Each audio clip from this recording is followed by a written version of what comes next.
Video में हमने फसल उत्पादन एवं प्रबंधन भाग 1 के बारे में अध्ययन किया था। इसके अंदर हमने फसल किसे कहते हैं वह, उसके बाद में फसल उत्पादन के जो चरण थे उसमें जुताई के बाद के अंदर बुआई, खाद एवं उर्वरक, इन सब का अध्ययन किया था। फसल उत्पादन एवं प्रबंधन भाग 2 में अब आगे के चरणों के ऊपर विचार करेंगे कि किसान किस प्रकार अपने फसल को अच्छी प्रकार से तैयार करता है। हम जानते हैं कि बुआई करने के बाद में खाद और उर्वरक देते हैं और खाद उर्वरक देने के बाद में अब पौधे को पर्याप्त रूप से पानी देने की आवश्यकता पड़ती है। तो पौधों को पर्याप्त रूप से पानी देने को हम सिंचाई कहते हैं। क्या कहते हैं? सिंचाई। तो हमने यहाँ पर पढ़ा कि जुताई, बुआई, खाद उर्वरक के बाद समय समय पर पौधे को पानी देना सिंचाई कहलाता है। सिंचाई किस प्रकार से की जाती है? तो सिंचाई करने के लिए सबसे पहले चाहिए हमारे को स्रोत। स्रोत में मुख्य स्रोत है वह वर्षा का जल होता है। वर्षा का जल भूमि के ऊपर आने के बाद में रिसता रहता है और रिसता हुआ भूमि के अंदर चला जाता है, कुएं के अंदर एकत्रित हो जाता है। फिर इस वर्षा जल को हम तालाब के अंदर भी एकत्रित कर सकते हैं, या वर्षा जल नदी के अंदर बहता रहता है तो नदी के ऊपर बांध बना देते हैं और बांध बनाकर नहरें निकाली जाती है। ठीक है ना। दूसरी चीज, ये सब करने के बाद में अब नहरें तो खेत तक पहुंचेगी कैसे? ठीक है ना। या फिर कुआं, हर एक कुएं से किस प्रकार सिंचाई की जाए, उसके लिए कुछ सिंचाई के साधन बताए हुए हैं। 2 प्रकार के साधन होते हैं, एक पारंपरिक साधन, दूसरे होते हैं आधुनिक साधन। बाद में आपको चित्र दिखाएंगे, चित्र में बताएंगे। चड़स, डेकली, रहट और मोट, जिससे गिरनी की सहायता से आप अब जल को बाहर लेते हैं, ये पारंपरिक साधन है। कुएं के अंदर ही आधुनिक विधि के द्वारा नलकूप या फिर विद्युत पंप या फिर डीजल पंप लगाकर पानी को कुएं में से बाहर निकाला जाता है। किसान वर्षा जल पर निर्भर रहते हैं और वर्षा जल रिसता हुआ कुएं के अंदर एकत्रित हो जाता है, तालाब के अंदर भी एकत्रित हो जाता है, नदी में बहता हुआ जल वहाँ पर बांध बनाए जाते हैं और वहाँ पर नहरें निकाली जाती है। इस प्रकार किसान इस जल का उपयोग कर लेता है। के साधन के बाद सिंचाई की कुछ आधुनिक विधियां हैं, जहाँ पर अपने को कम पानी की आवश्यकता है या पानी उपलब्ध कम है, तो वहाँ पर अपन 2 विधियां काम में ले सकते हैं। पहली विधि काम में लेंगे वह है छिड़काव तंत्र विधि। अगर भूमि असमतल है और उस भूमि में जल की मात्रा भी कम है तो फिर आप देखेंगे ऊर्ध्वाधर यानी कि खड़े पाइप होते हैं, उसके सिरे के ऊपर घूमने वाले नोजल लगाए जाते हैं और फिर उस नोजल के अंदर से फव्वारा निकलता रहता है और उस फव्वारे की सहायता से सिंचाई की जाती है। दूसरी विधि काम में लेते हैं वह समतल भूमि के लिए रहते हैं, ड्रिप तंत्र यानी कि बूंद बूंद करके सिंचाई करना। वह भी स्थान वैसा ही है जहाँ पर कि जल की कमी है, तो यहाँ पर भी बूंद बूंद करके पौधे की जड़ों के अंदर अपन जल को देना करते हैं। सिंचाई के कौन कौन से लाभ होते हैं वह भी आप देख लीजिए। एक तो पौधे के अंदर अंकुरण आसानी से हो जाता है, वाष्पोत्सर्जन की क्रिया के लिए पौधा के लिए जल आवश्यक है, पौधे की वृद्धि और विकास के लिए भी जल आवश्यक है, और जितने भी पोषक पदार्थ होते हैं अपन ने पिछले वीडियो में देखे थे, या जो उर्वरक होते हैं वे पौधे के सभी भागों में स्थानांतरित ठोस अवस्था में नहीं हो सकते, जल अवस्था के अंदर होते, द्रव अवस्था में होते हैं, इसलिए सिंचाई करनी आवश्यक होती है। प्रदर्शित चित्र में आपको दिखाया गया है कि रहट किस प्रकार का होता है। प्रदर्शित चित्र चैन पंप का दिखाया गया है, इसके द्वारा भी सिंचाई होती है। मोट का दिखाया गया है, जहाँ एक गिरनी होती है, गिरनी से पानी को बाहर निकालकर खेत में दिया जाता है। डेकली का है, यह भी सिंचाई का पारंपरिक साधन है। जहाँ पर भूमि असमतल है तथा पानी की मात्रा भी कम है, वहाँ पर आप देख रहे हैं कि छिड़काव तंत्र की सहायता से, ऊर्ध्वाधर पाइप की सहायता से और सिंचाई करने का काम। समतल भूमि पर जहाँ जल की कमी होती है वहाँ पर बूंद बूंद द्वारा पौधों को पानी दिया जाता है, पौधे की जड़ों को पानी दिया जाता है। सिंचाई पूरी कर चुके होते हैं तो उसके बाद में पौधे वृद्धि करते हैं, तो आप कई बार देखेंगे कि मुख्य पौधे के साथ साथ में कई बार अनावश्यक पौधे जिनको आपने उगाया नहीं था वो भी उग जाते हैं। मुख्य फसल के साथ में जो अनावश्यक पौधे उग जाते हैं, उन अनावश्यक पौधों को हम खरपतवार कहते हैं। क्या कहते हैं? खरपतवार। ये खरपतवार बहुत ही हानि पहुंचाने का काम करते हैं मुख्य फसल को। क्यों? क्योंकि मुख्य फसल के साथ में इन खरपतवार का कंपटीशन होता है हर मामले में।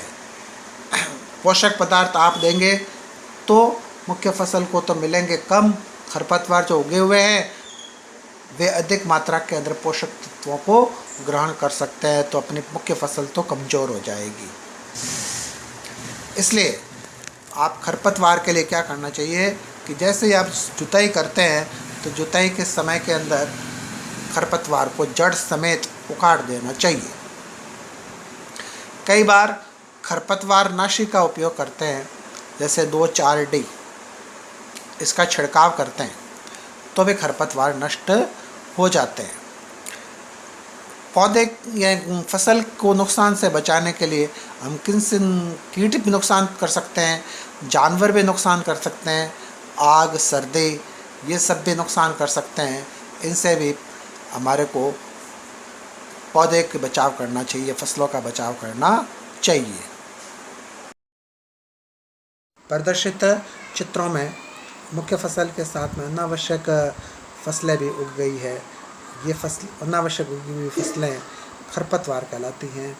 यह मुख्य फसल के साथ के अंदर पोषण में अपना कंपटीशन कर लेती है, मुख्य फसल कमज़ोर। प्रदर्शित चित्र के अंदर आप देख रहे हैं कि खरपतवार को नष्ट करने के लिए किसान किस प्रकार छिड़काव करने का काम करता है।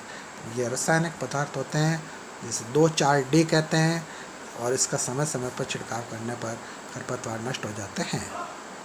हमने फसल की सुरक्षा के उपाय के बारे में विचार किया था। उस मुख्य जो नुकसान है वह होता है खरपतवार का, और बाकी जो सूक्ष्म कम नुकसान होते हैं वे भी आपको बता दिए गए। जब फसल की सुरक्षा कर दी तो फसल पकनी शुरू हो गई।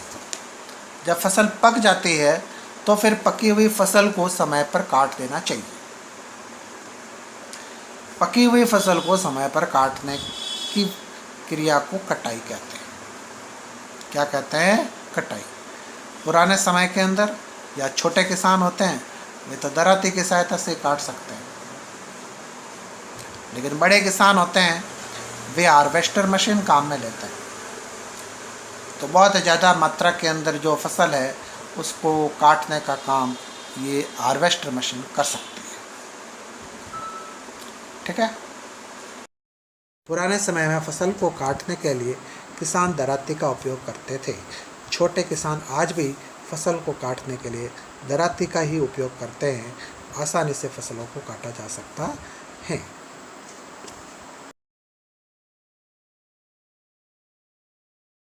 प्रदर्शित चित्र हार्वेस्टर नाम की मशीन का है। यह हार्वेस्टर नाम की मशीन फसल पकने के बाद में फसल को काटने का काम कर लेती है। बड़े किसान अधिक मात्रा में उत्पादन होता है वहाँ पर इसको उपयोग लेते हैं। कटाई करने के बाद में आपने फसल को काट के अलग कर लिया, ठीक है ना, तो फसल के अंदर जो बीज या दान होता है उसको भूसे से अलग करना पड़ता है। तो उसको अलग करने की क्रिया को कहते हैं थ्रेशिंग की क्रिया। तो छोटे किसान होंगे वो तो क्या होते हैं कि विनोइंग का काम करते हैं, या फिर फसल को पटक कर, ठीक है ना, उसमें से बीज या दाने को अलग कर लेते हैं। लेकिन बड़े किसान होते हैं वे तो थ्रेशर काम में लेते हैं। क्या काम में लेते हैं? थ्रेशर, ठीक है ना। और फिर कई बार कंबाइन मशीन काम में आती है, तो कंबाइन मशीन तो दोनों ही काम कर सकती है, वह हार्वेस्टर का भी काम करती है और थ्रेशर का भी काम कर लेती है। इस प्रकार हमने देखा, या फसल को काट भी लिया, उसमें से बीज यानी कि धान को अलग भी कर लिया भूसे में से मशीनों की सहायता से। जब ये धान अलग हो जाता है तो और भी जिम्मेदारी किसान की बढ़ जाती है, क्योंकि उस अनाज को अब बचा कर रखना सबसे महत्वपूर्ण है। समय पर वह अनाज मंडी में बिकने के लिए चला जाए, इसके लिए अनाज को भंडारण करना पड़ता है। भंडारण करने के लिए मंडी में बड़े बड़े साइलो बनाए जाते हैं। साइलो वह चीज़ है जिसके अंदर अनाज को भरा जाता है।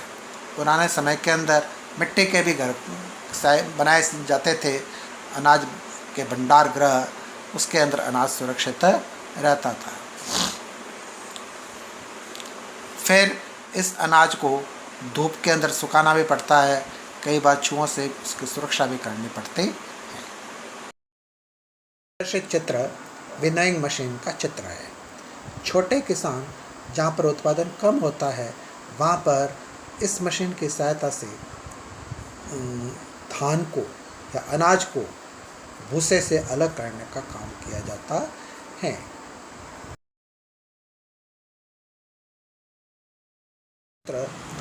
कंबाइन मशीन का चित्र है। किसान की फसल पक गई है, कट गई है, अब उसमें से धान को अलग करना पड़ता है, यानी कि अनाज यानी कि बीज को अलग करना पड़ता है। किससे अलग करना पड़ता है? भूसे से अलग करना पड़ता है। इसके लिए ऐसी मशीन है जो हार्वेस्टर का भी काम करती है और भूसे को अलग करने का काम। प्रदर्शित चित्र बड़े बड़े साइलों के चित्र दिखाए गए हैं। ये मंडियों के अंदर होते हैं, जहाँ किसान अपने फसल को, कटी हुई फसल को, अनाज को एकत्रित करने के बाद में इन भंडारों के अंदर, भंडार गृह साइलों के अंदर भर देते हैं। यहाँ पर फसल की सुरक्षा हो जाती है, धान की सुरक्षा हो जाती है। तो बच्चों, इस पाठ को हमने लगभग पूरा कर लिया है। इसमें जो प्रश्न बनते हैं आप लोग करेंगे। पहला प्रश्न है कि खरपतवार किसे कहते हैं? तो मुख्य फसल के साथ में अनावश्यक फसलें उगना खरपतवार कहलाता है। आप आराम से उत्तर लिख सकते हैं। साइलो किसे कहते हैं? ये कंबाइन मशीन क्या काम करती है और उसका उपयोग क्या है, उसकी विशेषता क्या है? सिंचाई की आधुनिक विधियाँ कौन कौन सी है, उन विधियों के बारे में आप वर्णन करेंगे। इसी प्रकार सिंचाई किसे कहते हैं और सिंचाई के कौन कौन से साधन हैं, पारंपरिक साधन, आधुनिक साधन, उनका उल्लेख करना है।